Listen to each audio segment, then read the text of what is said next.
¿Puede el miedo hacer que alguien cruce las líneas más sagradas de la moral? La historia que estás a punto de escuchar no es invento moderno, ni rumor de taberna, ni relato de una mente enferma. Está en la Biblia, y se relata sin suavizar los bordes. Dos hermanas que, creyendo que el mundo se había acabado, decidieron emborrachar a su propio padre y acostarse con él. Pero, ¿por qué? ¿Qué pudo llevar a unas hijas a pensar que ese era el único camino? Para entenderlo, hay que retroceder a una época en la que la humanidad parecía caminar al borde del colapso. Lot no era un hombre cualquiera.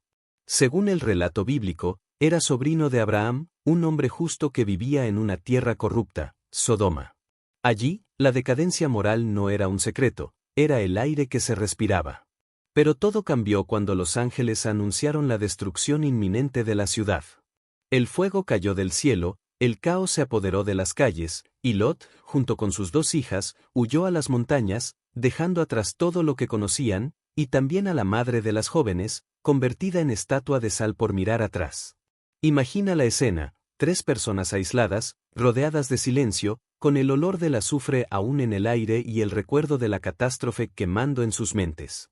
Para las hijas de Lot, el mundo que habían conocido había desaparecido, y con él, la esperanza de encontrar marido o tener hijos. La cultura de la época ponía un peso enorme en la descendencia, en mantener el linaje. Sin herederos, su familia quedaría borrada de la historia. Así comenzó a gestarse un plan oscuro. Una noche, tras servirle vino a su padre hasta que perdió el sentido, la hija mayor se acostó con él. Al día siguiente, la menor haría lo mismo. No hubo confrontaciones, no hubo discusiones. Solo un silencio que, probablemente, pesó más que cualquier palabra. Según el texto bíblico, Lot no fue consciente de lo que ocurrió. Pero para las hermanas, aquel acto aseguraba algo más que un hijo, aseguraba la continuidad del nombre, de la sangre, de la existencia misma de su familia.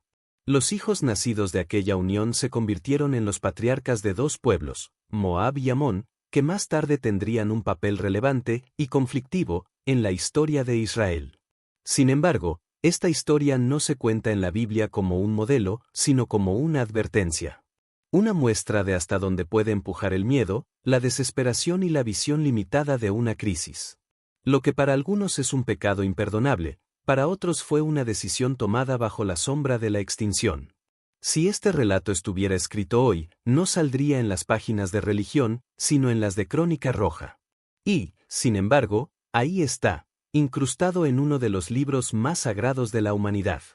La historia de las hijas de Lot no es una anécdota menor, es un episodio que desafía incluso a los creyentes más firmes, porque plantea una pregunta incómoda: ¿hasta dónde se justifica una acción cuando se cree que el mundo se ha acabado?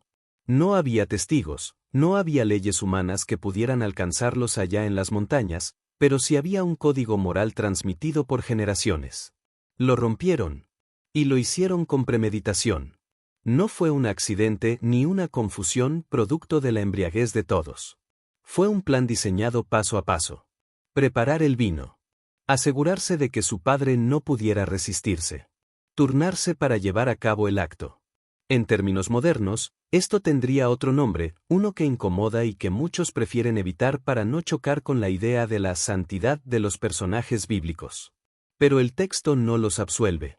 Tampoco los condena explícitamente. Simplemente relata, como si quisiera que el lector cargara con el peso del juicio. El problema es que ese juicio no es tan sencillo. Hay que recordar que para la mentalidad de aquel tiempo, la descendencia no era solo un deseo, era una obligación. No tener hijos significaba romper la cadena de la vida, y para ellas, tras la destrucción de Sodoma, el mundo entero parecía reducido a 3 personas. No había perspectiva de esperar a que aparezcan otros hombres. No había posibilidad de rehacer su vida. Creían que estaban salvando a la humanidad desde la cama de su propio padre. Esta es la parte que incomoda a los teólogos. El producto de esa noche no fue un escándalo sin consecuencias, sino el origen de 2 pueblos que Dios permitió existir. Moabitas y amonitas. Pueblos que, irónicamente, en el futuro serían tanto enemigos como aliados de Israel. Entonces, ¿fue un pecado que el plan divino usó para fines mayores? ¿O fue simplemente un error humano con ramificaciones históricas? Aquí es donde la Biblia se muestra más cruda que cualquier sermón moderno.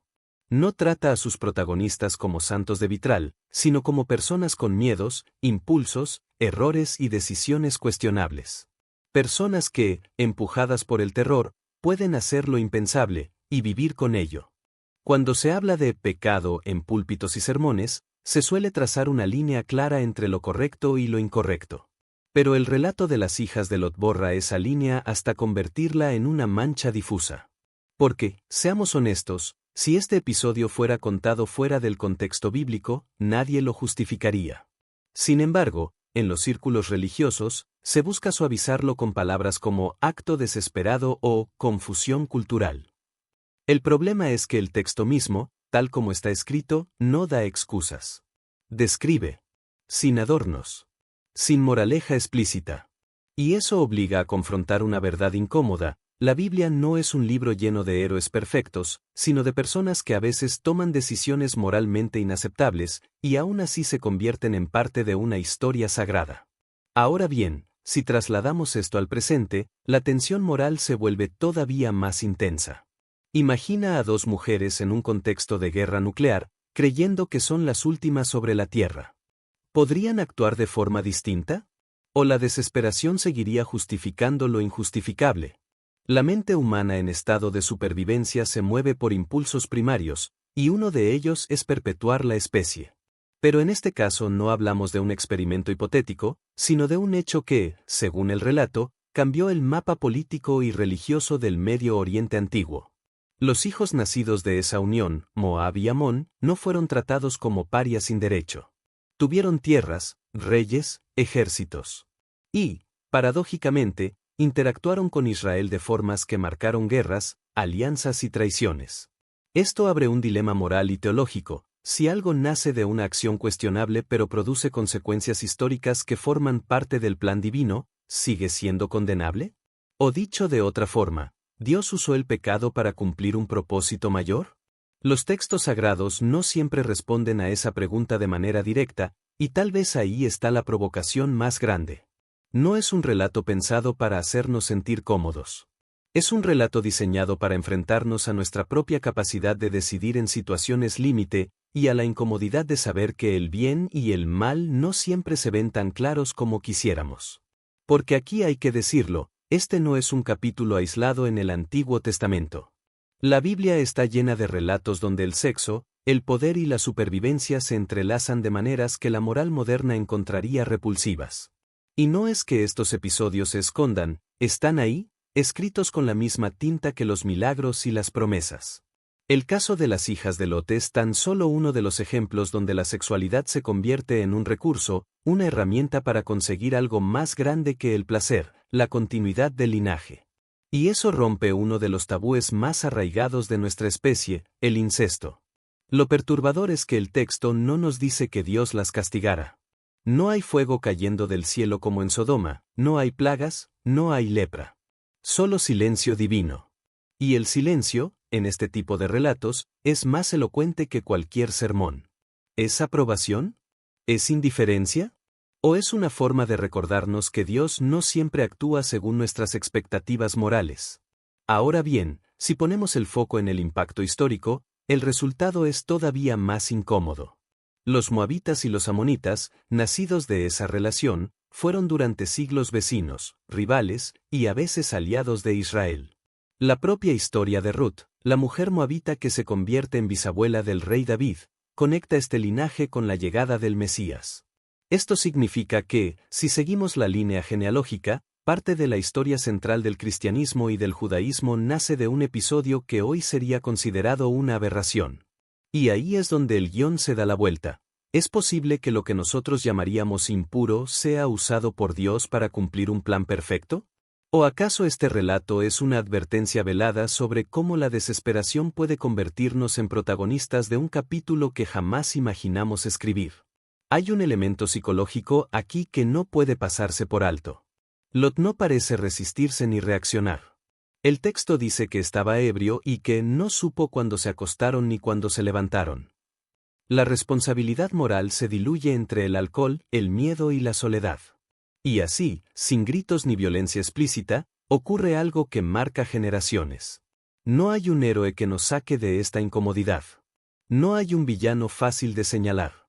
Solo un hecho crudo, desnudo, y un legado que sobrevivió a través de siglos de guerras, migraciones y profecías. Si este relato te hizo cuestionarte todo lo que creías saber sobre la Biblia, no lo dejes aquí. Suscríbete y activa la campana, porque en este canal vamos a seguir desenterrando las historias más incómodas, más ocultas y más impactantes que han moldeado nuestra fe, nuestra cultura y nuestra moral. Historias que pocos se atreven a contar, pero que cambian para siempre la manera en que ves las Escrituras. Y recuerda, lo que para ti puede ser un escándalo, en la historia sagrada, puede ser el inicio de un linaje que cambió al mundo.